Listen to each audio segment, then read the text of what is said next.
I'm sure by now you've all heard that crossovers are absolutely on fire in the United States. In fact, the best-selling anything that isn't a pickup truck is the Toyota RAV4. But down here in the subcompact crossover segment, we see an explosion of growth. We see a ton of new models like the new Nissan Kicks, the Seltos, the Mazda CX-30, etc. And in this segment, the Toyota CHR is the entry that we're looking at today. Now, some folks have given the CHR a bit of a hard time because this is not available with all-wheel drive. If you want a crossover with all-wheel drive, the smallest one available in the Toyota lineup is going to be the RAV4. The CHR is front-wheel drive only. But that's not as much of a misstep as some people think, because in the subcompact crossover segment, most people buy their vehicles in front-wheel drive. And that's why the CHR isn't alone. There are a ton of direct competitors to this that are front-wheel drive only. But if you do want all-wheel drive, you're going to have to look at something else or step up into the RAV4. The CHR has had an interesting history. In North America, this was originally intended to be a member of the Scion brand, but when that brand was discontinued, they just stuffed this into the Toyota lineup. And that's the reason that, at least initially, it had a very, very simplistic pricing scheme. It really just came one way. And even though there are a few more options now, it still has a very basic pricing structure that really makes it a lot easier to compare to the competition. Rather unusually, the CHR is available with all-wheel drive, just not in North America. Outside of the US, you can get this with a turbocharged engine and a real all-wheel drive system. You can also get the CHR with a hybrid system depending on where you live in the world, but in the United States, we get just one engine under the hood. Logically, Toyota could have given the CHR all-wheel drive in the US. They chose not to for a variety of different reasons. One of the most important is they wanted to keep the CHR very inexpensive, and that really shows. The model that I'm driving today is the Nightshade Edition. Bit of trivia, in the Nightshade family we have tomatoes, potatoes, and peppers, in addition, of course, to the deadly Nightshade, but obviously Nightshade Edition sounded a little bit more exciting than Potato Edition for the CHR.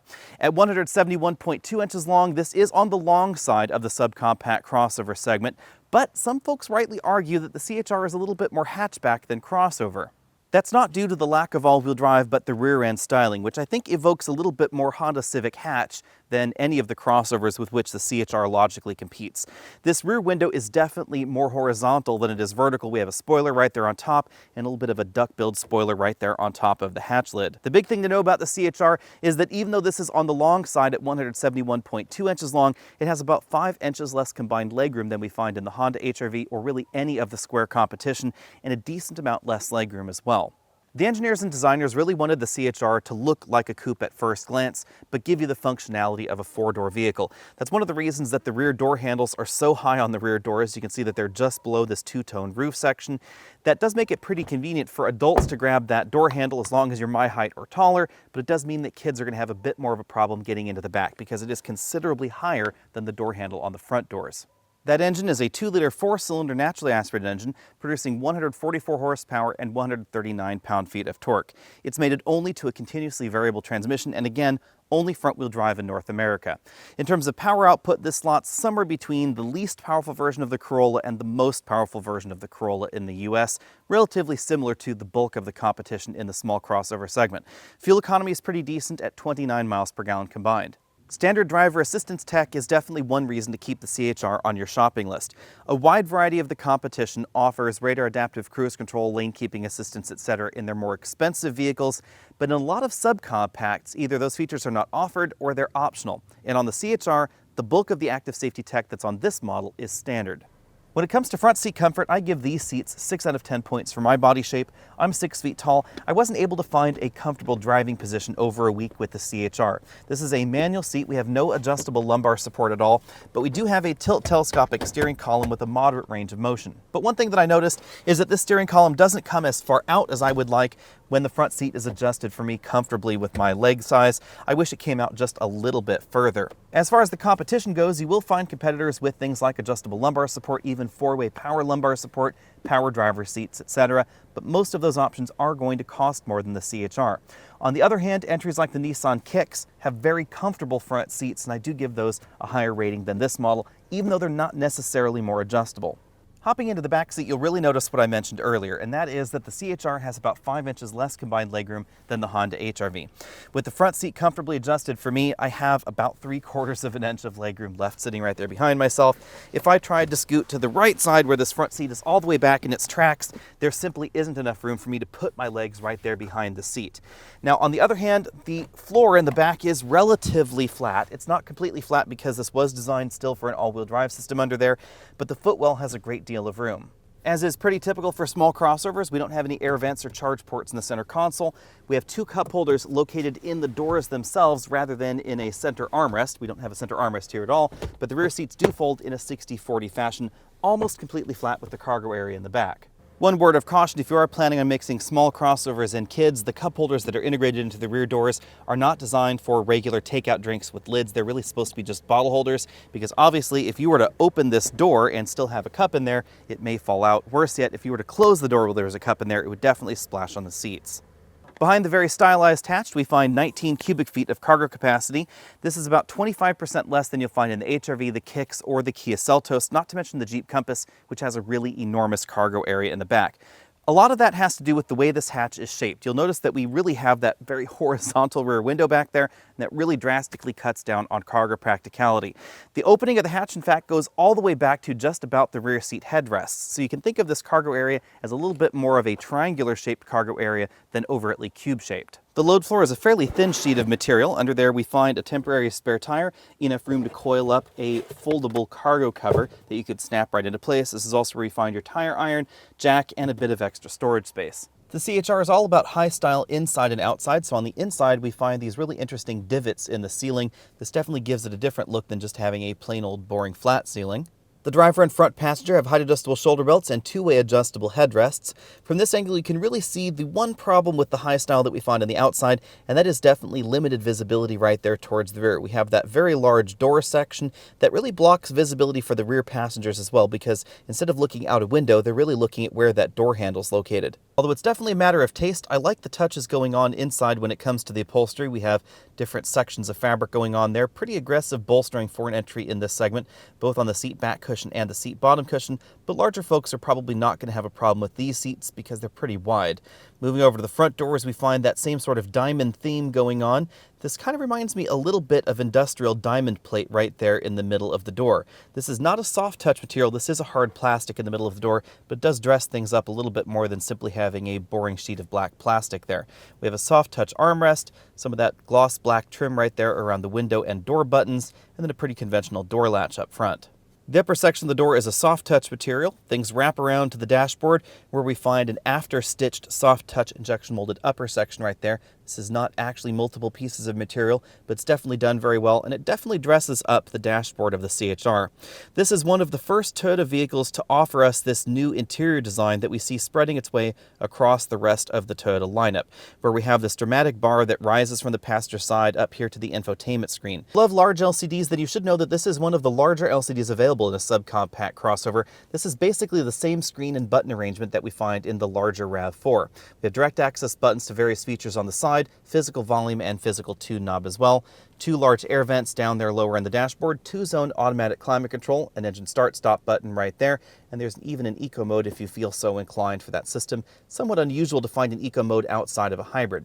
Down lower in the dashboard, we have a single USB input, a tiny little shelf right there, which was not able to accommodate a large smartphone right like that. There's a removable divider, so you can make the cup holder a little bit shallower, but any way you slice it, you may end up bopping drinks right there on that portion of the dashboard. The shifter is a pretty traditional console shifter. Drive is all the way back, manual mode over to the left right there. We have an electric parking brake, auto brake hold, stability and traction control button right there, and then another very, very deep cup holder right there between the driver and front passenger seats. If you get a CHR, definitely don't lose these little dividers, because without them, these cup holders are so deep that a large Starbucks cup will get down in there, but it's very difficult to remove. Right here between the front seats, we have a softly padded center armrest that opens to reveal a very large storage area. It's nice and deep. There's also a power port in the front.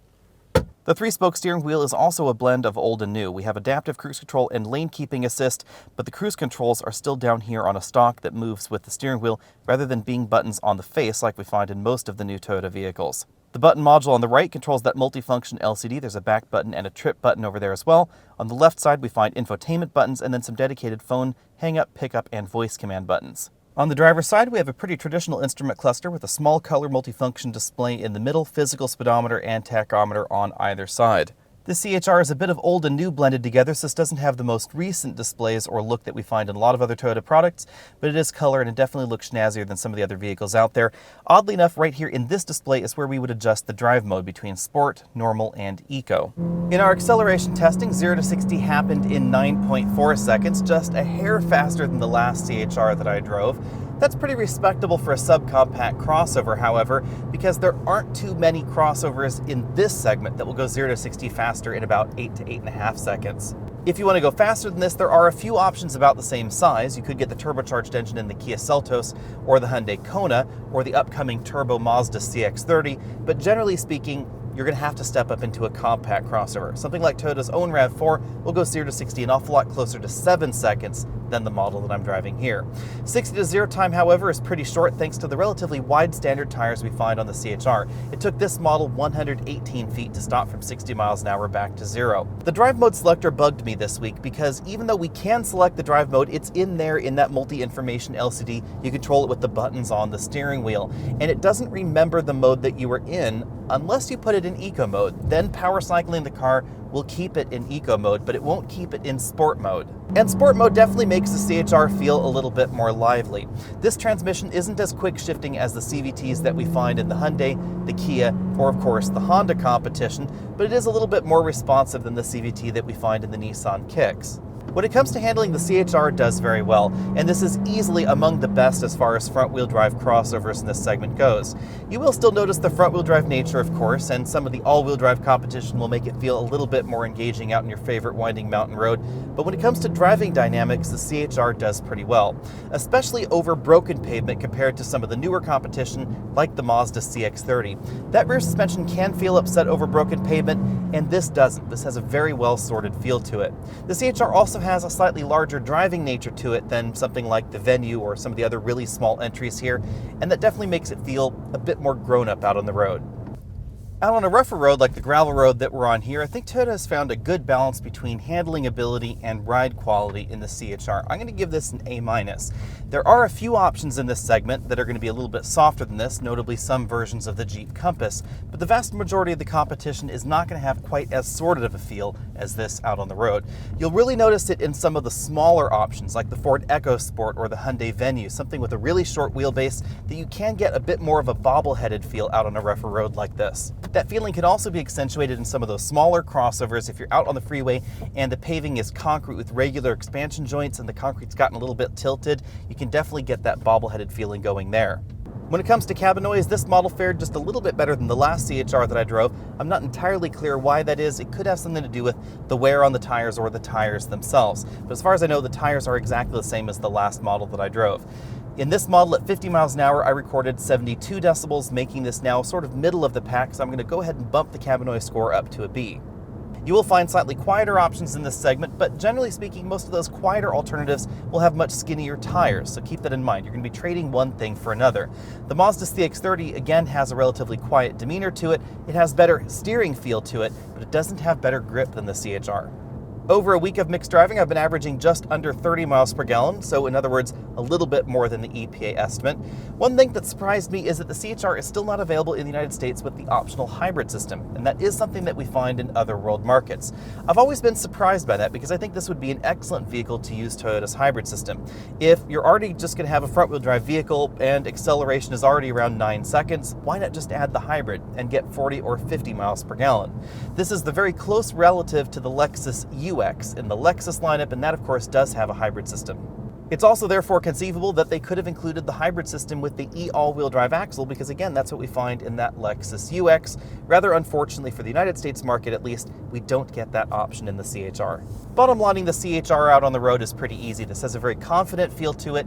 It's not going to be as quick as some of the competition, but Toyota's definitely made some refinements over the years. The main selling point for the CHR is its value. So with that out of the way, let's dive into the pricing. CHR starts at $21,445, and even though the range has grown a little bit over time since those Scion days, it is still pretty narrow. It tops out at $26,965. That's for the limited trim with the single option that's available. Comparisons with the CHR can be a little bit tricky because the CHR is on the long side for this segment. It's also a little bit more hatchback than crossover formatted, and in that respect it is a little bit like the current sales leader, which is the Subaru Crosstrek. The Crosstrek really is just a lifted Impreza hatchback. But unlike the Crosstrek and the number 2 seller in this segment, the Jeep Compass, you don't have all-wheel drive in the CHR. For some folks, that's going to put the CHR right off their shopping list.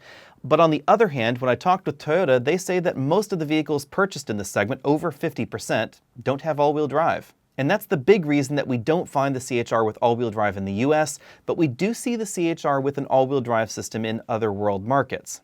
If you're looking for a small Toyota crossover with all-wheel drive, you're going to have to look at something like the RAV4, but that is going to be an awful lot more expensive than the CHR.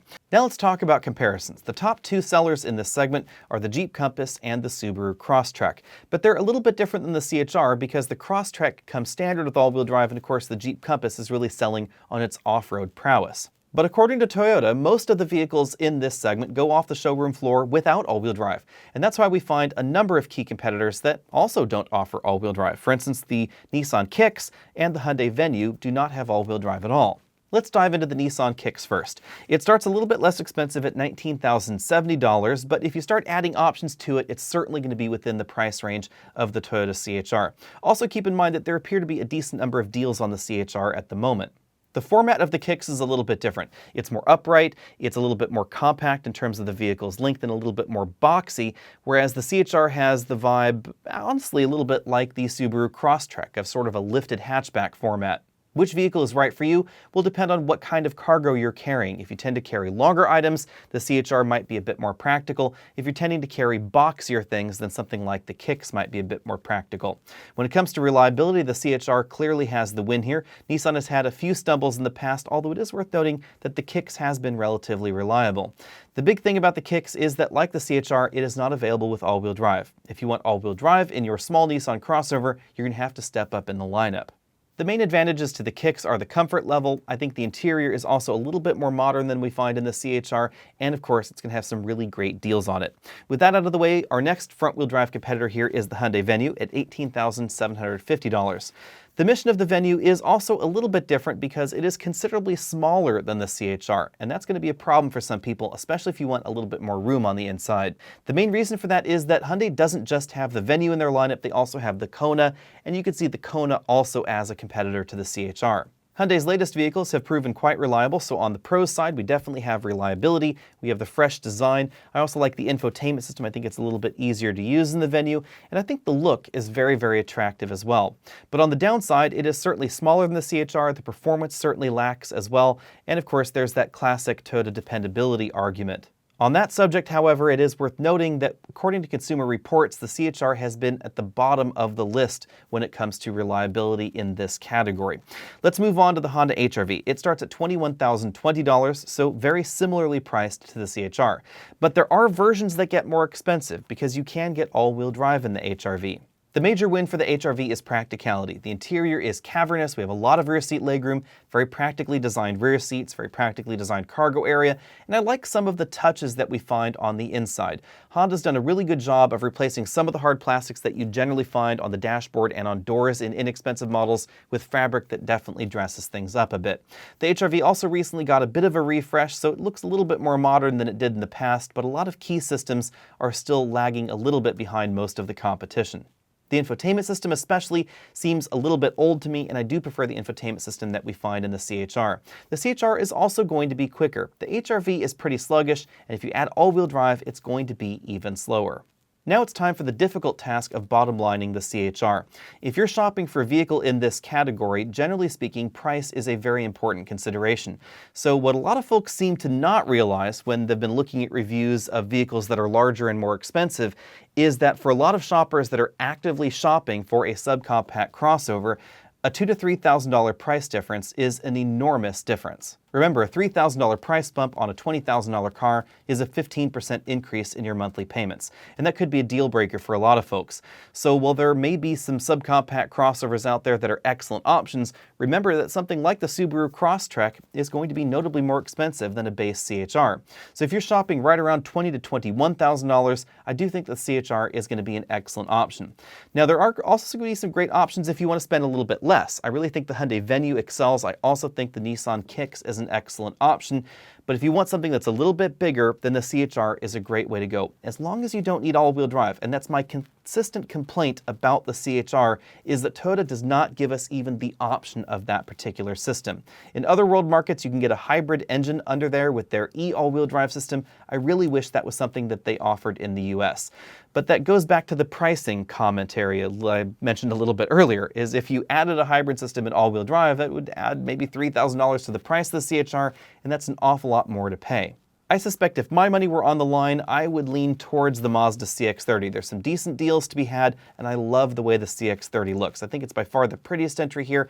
I'm not the biggest fan of its infotainment system, but I could probably live with that in the long term. Let me know what you think about all that down there in the comment section. Be sure and head over to AOA Merch so you can buy shirts right like this one. Find me over at facebook.com/AlexNautos, Instagram, all those other social places, and I'll see all you next week.